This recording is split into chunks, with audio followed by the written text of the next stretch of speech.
அனைவருக்கும் வணக்கம். இன்னைக்கு மிகப்பெரிய பேசு பொருள் இவ்வளவு தூரம் பெர்சன்டேஜ் இன்க்ரீஸ் ஆனதுக்கு, தமிழ்நாட்டில் இன்க்ரீஸ் ஆனதுக்கு காரணம் எஸ்ஐஆர் தான் காரணம் அப்படின்னு திமுக தரப்பு சொல்லிக்கிட்டு இருக்காங்க. நம்ம தரப்புல நம்ம தளபதியோட வேவ் தான் காரணம் அப்படின்னு நம்ம சொல்லிக்கிட்டு இருக்கோம். ஸோ இந்த டிஸ்கஷனை நான் ஒரு சேனல்ல பார்த்தேன். பத்திரிகையாளர் மணி அவர்கள் பேசியிருந்தாரு. அவர் எப்பயுமே நமக்கு சாதகமாக பேச மாட்டாரு. இருந்தாலும் அவர் கூறின சில விஷயம் உங்களுக்கு பிடிச்சா நம்பர்ஸ் எடுத்துப்பீங்க, உங்களுக்கு பிடிச்சா பர்சன்டேஜ் எடுத்துப்பீங்க. இதெல்லாம் கிடையவே கிடையாதுங்க.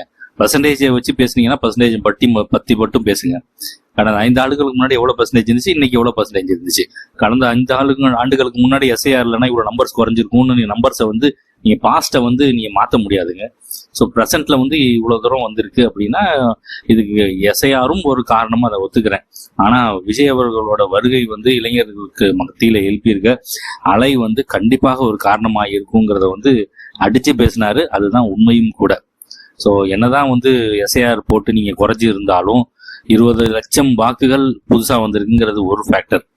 அந்த ஏற்கனவே இருந்த வாக்குகள் எவ்வளவு பேர் பிரிஞ்சு வராங்கிறது இன்னொரு ஃபேக்டர்.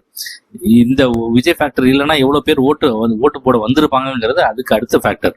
எவ்வளவு பேர் வெளிநாடுகள்ல இருந்து வராங்க எல்லாத்தையுமே நம்ம கண்கூடா பார்த்துட்டும் எனக்கு தான் உருட்ட தெரியுங்கிற பேர்ல உருட்டுன்னு உருட்டிக்கிட்டு இருக்க அந்த உருட்டு கம்பெனி அவர்களுக்கு கூடிய சீக்கிரமா உங்க ஆட்சி முடிவுக்கு வரும். அது அஃபீஷியலா நம்ம மே 4ஆம் தேதி அஃபீஷியலா டிக்ளேர் ஆகும். அதை பார்க்கறதுக்கு நாங்களும் காத்து கொண்டிருக்கிறோம். நன்றி, வணக்கம்.